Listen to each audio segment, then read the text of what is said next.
Tippy time my damies, Tupcat here and welcome back to the channel. With changes to both our dungeon loot and our not swap mechanics, I wanted to run back every dungeon throughout the years with the intent of finding the optimal loadout for each encounter. If looking for a particular encounter that will be segmented in the timeline below, today we're looking at the Titan and starting with the Shattered Throne. The first encounter we have a bunch of little mini bosses to kill, so I run the Bastion aspect with Shield Bash, Peregrine combo to take their chins off. There's no rally flags inside the Shattered Throne, so after that first encounter is done, I'll swap to my Arc 3.0 Titan, put on the Storm's Keep aspect to make our primary stronger. I'll use the T-Crash super, so if I ever get knocked off one of these little catwalks by those Ogre Blasts, I can just super back up to safety. It's best to take them on at long range from behind your barricade, ideally with some type of void long range AoE weapon. This will help us a lot when we get to that second encounter, as there's 4 wizards here with void shields. The boss is a little lightweight, we just got to put down that Storm's Keep barricade. Flashover gives us easy amplified, so between our Curious Limit Break super and a fully stocked Parasite, he goes down easy. We continue to run that same kit into the boss phase, but I swap out the Parasite for the Microcosm, as first we got those creepy knights getting their creep on that we need to knock off first. From behind our barricade, our AoE weapon can easily pick up the Scions to our left and right. Then once amplified, we do our Limit Break Curious T-Crash, doing roughly 75% of its health bar, with the Cosm for the cleanup. Within the pit we have 3 rooms to clear, 3 different ways, with that meaty Bone Cleaver. I'm running the Arc 3.0 Titan with Shoulder Charge, paired with those Peregrines. It's more than enough to take down those chunky Sword Bearers, and those ogres with the pink eye blast, and rocking the T-Crash for some directional panic popping. The exotic weapon that we want to use in this encounter is the Xenophage single shot LMG, so we can easily kill those wizards with those solar shields and those ogres with the purple eye blast quicker than a preteen pre-pop. Second pit encounters requires both offense and defense.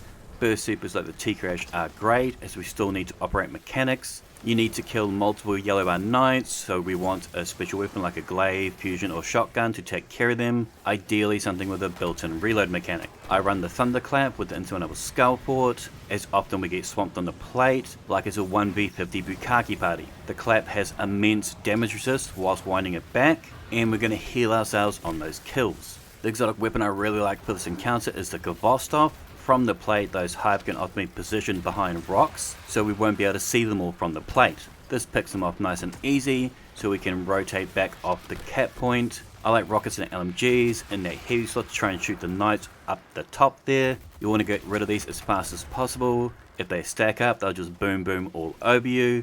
So I run the Apex Predator with Reconstruction Bipod. Don't rush the Snatch Trap of Doom. Take it slow, get it right. I run the Prismatic Titan for the pit boss. We've got a Void Grenade, Dominance makes it weaken, a Harmonic Siphon to make us an orb before we go into battle. Facet of Purpose is going to give us Frost Armor to boost up our Behemoth Super, another 30% thanks to that Limit Break in the artifact. If done correctly, this can do anywhere between 65 to 85% of its health bar, when paired with the Star Eater Scales on the class item.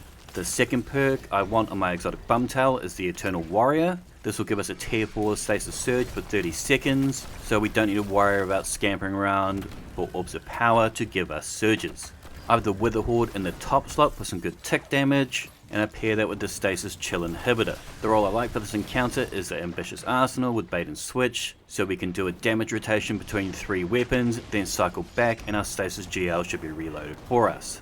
This kit together is so strong that even if you stuff it up, you'll still be able to clutch it. With the Prophecy Dungeon's first boss, I run the same stasis kit. This boss is all about positioning to consistently get those easy 1 phases. We want to position ourselves on the edge of the ball between us and the phalanx. The Behemoth Ice Crystals will pass over this, and it will stop him from blasting you with his shield as much. I swapped out the Vesper GL for the Neomuna's Stasis Heavy Wave Frame GL. This can be crafted with MBS in the left, so we can stack up to 15 GL shots in the 1 mag, with a Ballful weapon giving us another 10% damage. This just rolls on the ground, giving us little piggies frostbite. Second encounter, I like a good AoE weapon. I'm using the Amnesis, a lightweight bow with Dragonfly and Demoralize. It's some great AoE damage, and I pair that with the 3 taken spec perks inside the artifact to make clearing adds a lot safer. This encounter is largely about eating damage whilst trying to figure out the room, pick up those motes and bank them. Some good exotics are Lawly Splendor, which creates sunspots when critically wounded, or like me, you can use the Icewall Mantle to pop for that frost armor before we get into trouble. I also like the Xenophage for quick kills on those hobos and the Taken Knights. I tend to take a slow but steady approach to the final boss, as although we've got that long damage phase, one wrong move can get you killed or send you back to the start. We pop that barricade, build up that bolt charge, flashover makes us amplified, then we use our limit break T-Crash with Curus of the Falling Star. I'll take my time clearing out the hobos along the path whilst making orbs with our siphons, so we can shoot at the boss from safety behind our barricade with the Queensbreaker's bow using that particle reconstruction. Just make sure to watch out for those waves, use those little half pillars on each of the platforms as cover. The taken teleport waves will break apart on these. We just need to get them past 50% and then we'll just run it back again. It's pretty safe and easy straight while solo, and an easy one phase if you've got 1 or 2 buddies with you. The first Duality boss has a lot of back and forths between the realms, so running solo is going to take a few phases as you'll have more tasks to complete. I find this method is an easy 4 phase but an aggressive 3 phase. In the top slot I have a Strained Siphon, so whilst clearing out all the peons, we also make ourselves Orbs of Power. My glaive is capable of clearing out the evil Cabal monkeys. Additionally, I'm running the Szechuan Source Legendary Fusion Rifle. I'll run 1 Arc Siphon to make an Orb of Power on those 2 orange bars as you exit the hallway, with Arc Surges on my kicks and Time Dilators on my bum towel, and that Particle Reconstruction to always keep us topped up and doing a little bit more damage. We put down our barricade as close to the main monkey as we can. Storm's Keep gives us the bolt charge. Flashover makes us amplified. We bang with the Tractor, Curus, Limit Break, T-Crash. All you Titan mains run 100 Resilience. I recommend running Thunderclap. It tanks damage whilst we cock it back, and with Knockout we can easily get some health back, making us orbs for our Fusion Blasts.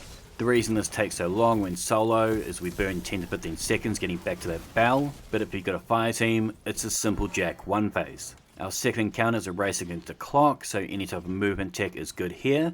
I'm running the Armamentarium exotic chest piece, so that gives us 2 grenade charges and a firepower mod. I'm using a Berserker green meanie. This gives me 2 grapple melee charges. These allow me to cross the map easily and buy me vital seconds. We have Banner of War, helping us eat damage. As the majority of adds in this encounter we just want to skip past. I highly recommend running a special ammo sidearm in this encounter, as those Cabal shields can be quite annoying, whereas anti-barrier sidearms can knock them down quite easily. Another kit I like here is Stronghold Lament combo with the Strained Berserker. Both work well. When facing Keitel, depending on your team dynamic, it can be a little bit difficult to go into that damage phase with an armor charge. For this reason, I like the Lord of Wolves paired with the no backup plans, which makes our shotgun damage stronger when paired with a Void Overshield.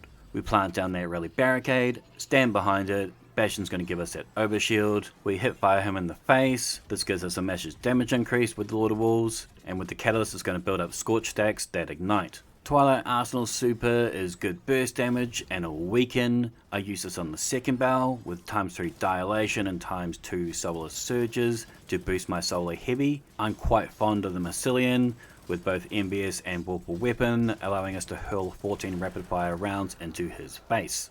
When facing the Avarice's purple pink eye monster, I'm again running the Behemoth on Prismatic. The main thing we need to worry about here is getting that Orb of Power before we go into the damage phase. So I put down a barricade on the crystal, let those thralls build up, then with Knockout heavy-handed and Facet of Purpose, we can make ourselves some easy frost armor, so we can go to town on him with that Limit Break Star Eater Scales Behemoth Super.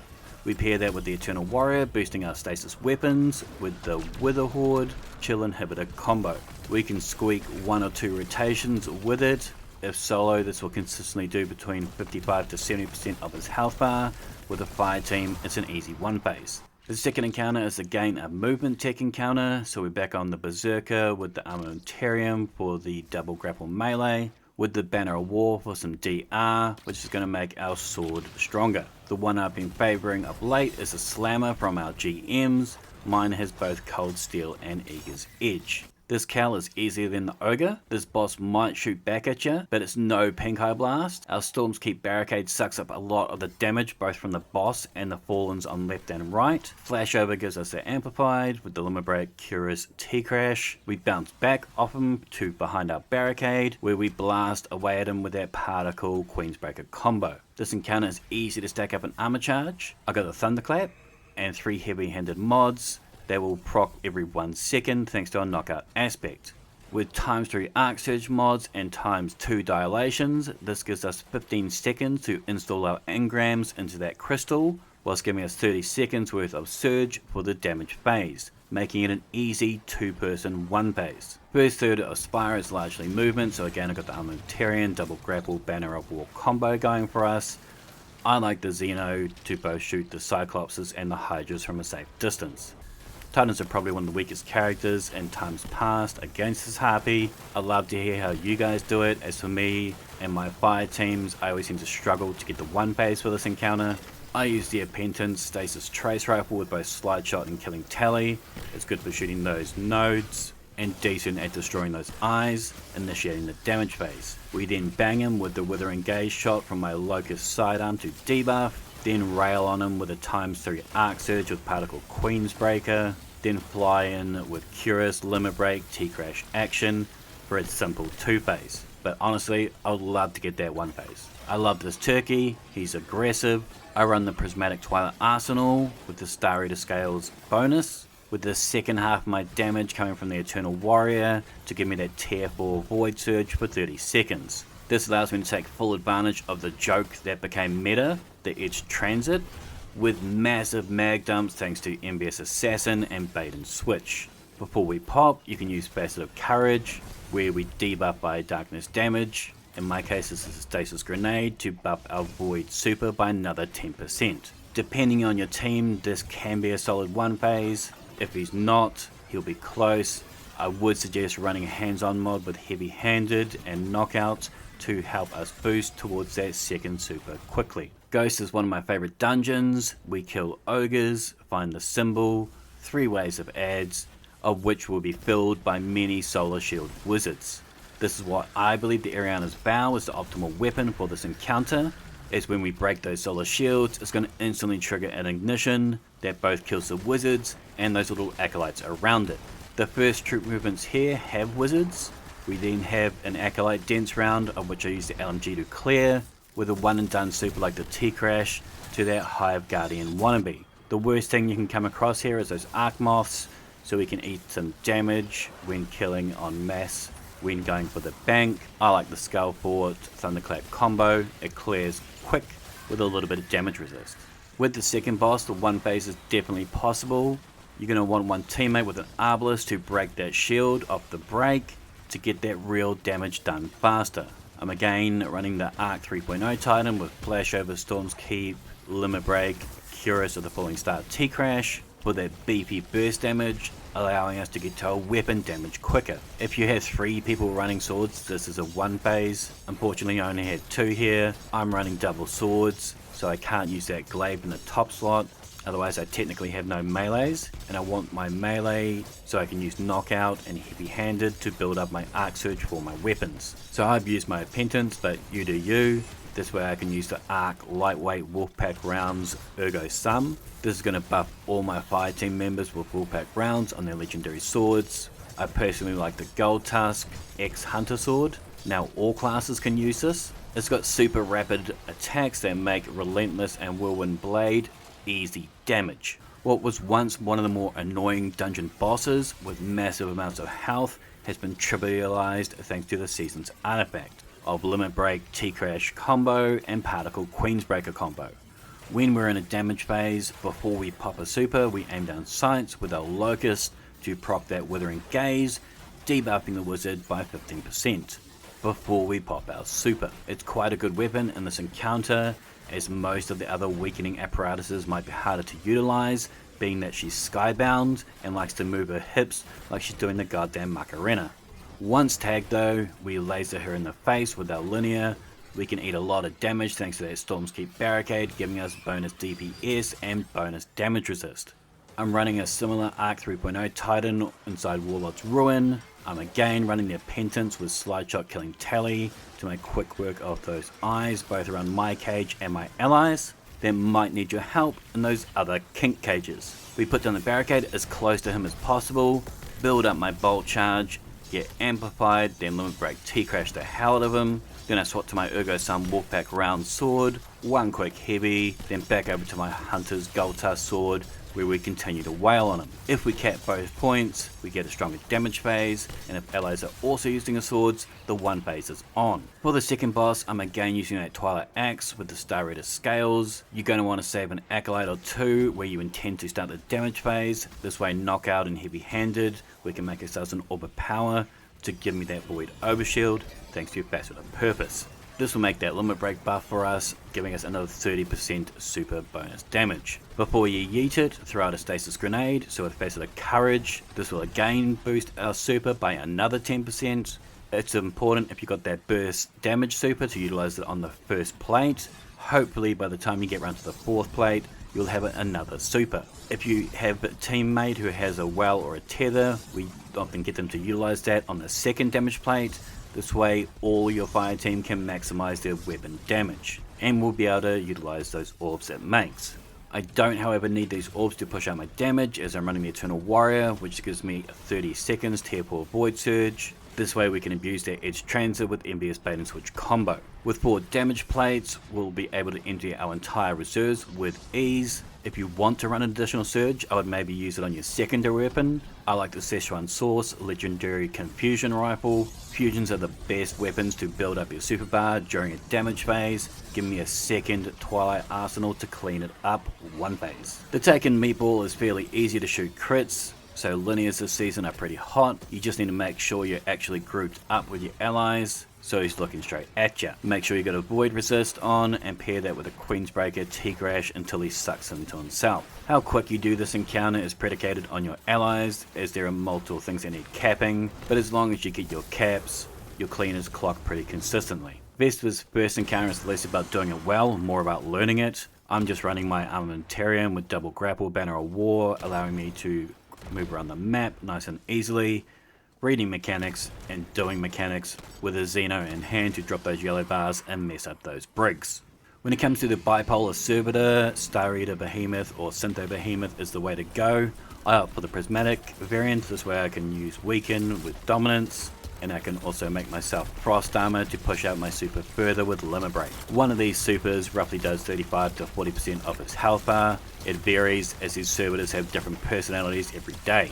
It is a short damage phase, however, if your allies aren't contributing the same amount of damage, it's sadly going to be a 2 phase. One weapon I actually quite enjoy for this encounter is the Dimensional Stasis GL from Neo Muna, as we can craft this with one for all, as there's multiple bosses here to destroy. I tend to swap back to my green meanie. I like the movement kit, as everything in space wants to murder you. Against the boss, my favourite new position for the most hated dungeon encounter is on this right hand tank here. Pop down a barricade as Storm's Keep is building it up. I hit him with a weakening shot of my Locust Void sidearm. By then I'm amplified, then we can use our Limit Break T-Crash. Between this build and a well lock, the one phase is definitely on. That said, this encounter is famous for things going pear-shaped during the encounter, so you'll need to have good uptimes on your barricade and rely on your teammates for healing. If all goes right, you won't have to do the 2 phase, as the QB Stormbreaker is bonkers. Sundered's first encounter is all about those hooker boot himshies. I like the Arc Titan with Peregrine Greaves. It'll easily one-tap them. You just need to watch out for the slows and the suspends. If you ever get snagged, just T-Crash yourself right out of it. This second encounter is my third worst encounter. Whilst T-Crash might do more damage, I actually preferred running the Star Eater scales with Twilight Arsenal axes, so I can damage from afar. This way I don't burn time running back into a safe position. We got Knockout heavy-handed with Purpose and Limit Break, again boosting it. With that Glacial Grenade, we can buff our super by another 10%. Now as I had the Eternal, Our void weapons get a 25% bonus for 30 seconds. I'm utilizing the two-tailed fox. Now although it's not the biggest damage, it's by no means bad damage, and it can be safely shot from the back of the map with tracking rockets, and it suppresses targets. We can use that Vesper command to give us a few instant reloads. Once that's empty, I flick to my supremacy with rewind kinetic tremors, and do my best to hit some crits under duress. The main reason I don't like this encounter is often our allies are scattered. The boss is constantly closing and opening, so landing crits whilst the boss goes cross-eyed can become challenging. But if you got both a strong and safe strat, I'd love to hear from you guys about it. Our final boss likes to dart around, so hitting consistent crits whilst in a fire team can sometimes be difficult. As for this reason, I've opted for my OG Void 3.0 Titan with no backup plans. It actually works quite well, considering that this is a special only damage phase and I managed to outdamage my fire team. I know it's getting that 30% hipfire nerf, but it's still going to be pretty hot and easy to use. Here's hoping Edge of Fate lives up to the hype. Best of luck with your farming. If you've got any cool builds, loadouts or strats, please feel free to hit me up in the comments down below. I'm here to share. Make sure to thumb it if you dug it, sub if you're new, and as always, tippy time my damies, what a time. He's the most tip-top.